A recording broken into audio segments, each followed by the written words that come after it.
And Europe, of course, is leading the way in creating carbon markets, and we are all studying their successes. And hundreds of US cities have agreed to meet or to beat the Kyoto targets for greenhouse gas emissions.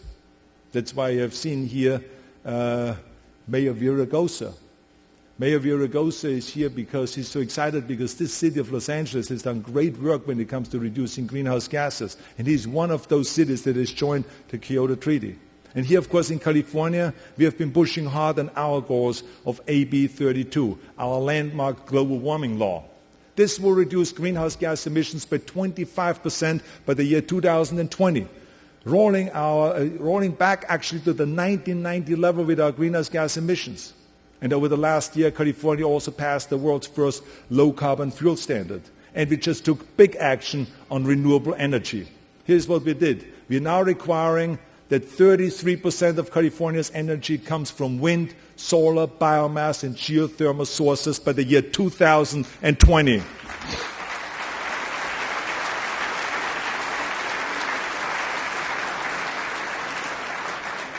Now, we, of course, in California, we don't count in hydro when we talk about renewables, may I remind you. If you add the hydro, then we have actually 45% renewables by the year 2020. And just to show you how important the regional approach is, we finally were granted the tailpipe emission waiver from Washington. And we have been fighting for that for years.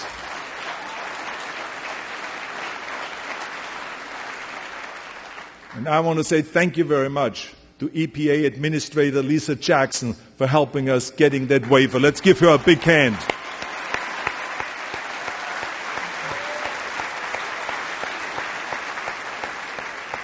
This is something that Obama has promised on his campaign trail last year. It's a promise made and a promise kept. I will never forget that. It allows us to impose our own strict emission standards on vehicles. And now the Obama administration has established a national emission standard patterned after California. You see what I'm saying? That's how powerful states and regions are. We really are the laboratories for the national governments. That's where the action is. And let me tell you, I'm confident that what we are doing will lead the way to the national energy and environmental policy that will benefit this country and will benefit the world for generations to come. Just today, there was great action, as you have heard earlier. Today, there was great action in Washington with the introduction of the climate change legislation in the Senate. So we've talked about this now for months and months and months, and now the action is happening. Maybe because we have this conference here and they feel a little guilty back there in Washington that they haven't created the action yet. I don't know what it is. I'm just guessing here for a second. But it is really terrific to see this. This is so encouraging. And I'm telling you that California will do everything possible to make this effort a success.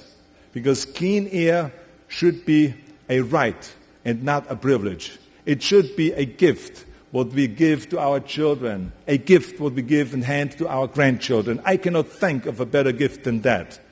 And global warming is our collective problem and our shared obligation. It requires a global solution of all of us working together. Yes, the subnational governments gather here today and talk about leading and coming up with solutions. We know that we have to. You know why? Because in the end, 50 to 80% of the climate change action will have to happen on a regional level and on a local level anyway. This is where the action is.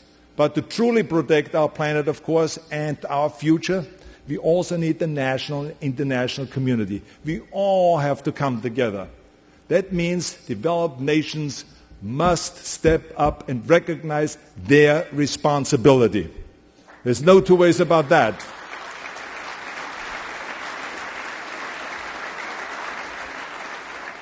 Because developing nations, the countries that are the least responsible for greenhouse gas emissions, are severely impacted by our pollution.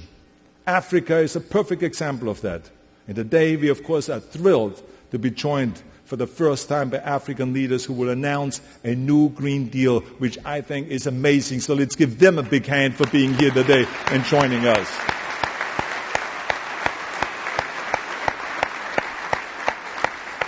Now, this is such an exciting development. Africa has the opportunity now to leapfrog to new technologies and get on a fast track to clean, green economies. Many of us here, of course, have already discovered that going green spurs innovation, new technology, new jobs, and new industries. Let me just tell you here, there's no better example than California. California is the best example. We pushed ahead with energy efficiency, with clean cars, with low-carbon fuels, with renewable energy, and the list goes on. And now California has the largest green economy in the United States. It has drawn billions and billions of dollars, $6.5 billion just in the last year on venture capital. And it's doubling every year. Green innovation is helping everywhere. It's happening everywhere, even at our ports. We have helped now develop cutting-edge technology that is reducing pollution at our ports and moving goods around with the first hybrid tugboats and electric trucks.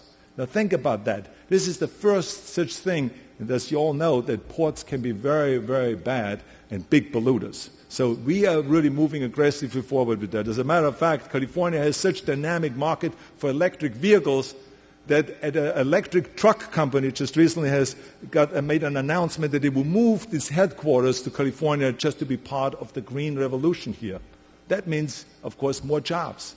You see, that's what I'm talking about, that you can protect the environment and protect the economy at the same time. And since 2005, green jobs here in California have grown 10 times faster than the rest of California's job market. Think about it, 10 times faster than the rest of California's job market. Now, these are incredible opportunities here to create the economies of the future, and we must seize this opportunity. We all know that the 20th century wealth and prosperity was fueled by dirty oil, by dirty cars, by dirty factories. But now we know better. Then we did not know. But now we know better. Now we have the opportunity to create an economic foundation for the 21st century that is built on clean fuel, on clean energy, on clean cars, and on clean factories.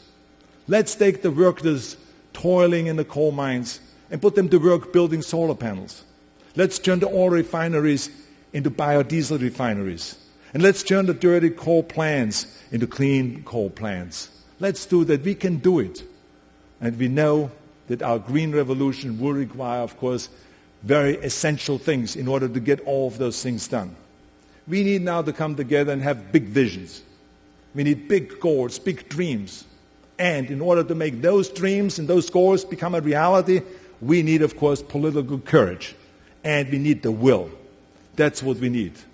And, of course, let's not forget some strong muscles, some defined muscles we need here. And that's why I'm here today, to pump you all up. To pump you all up and to say, yes, we can do it. We can do it.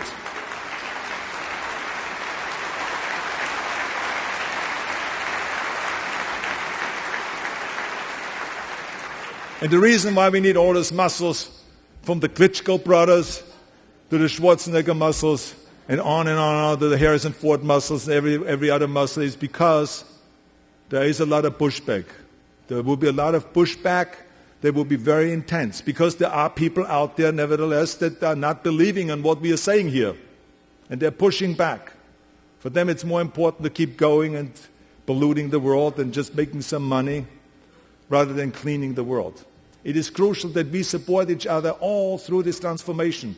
And that is why so many progressive leaders, so many smart and talented and passionate leaders have gathered here at this summit. We are leading the way. And we also know that change ahead of us is big. I mean, the challenges are big. I mean, it's like pushing, in a way, like a rock or boulder up to the hill. And you know that alone you cannot push that. So you need people to come on board and to keep pushing and pushing it. But you know that as you push, that when you get up there with this boulder on top of that hill, on the other side it rolls down. And it will gain momentum. And that's exactly the way it will happen with the environmental movement, fighting global warming. And there's no one that can push that rock alone. None of us can solve the global warming alone. But together we can. And together we will. Together we will usher a new era and launch a green revolution all around the world. So let's roll up our sleeves and get to work. Thank you very much. Thank you.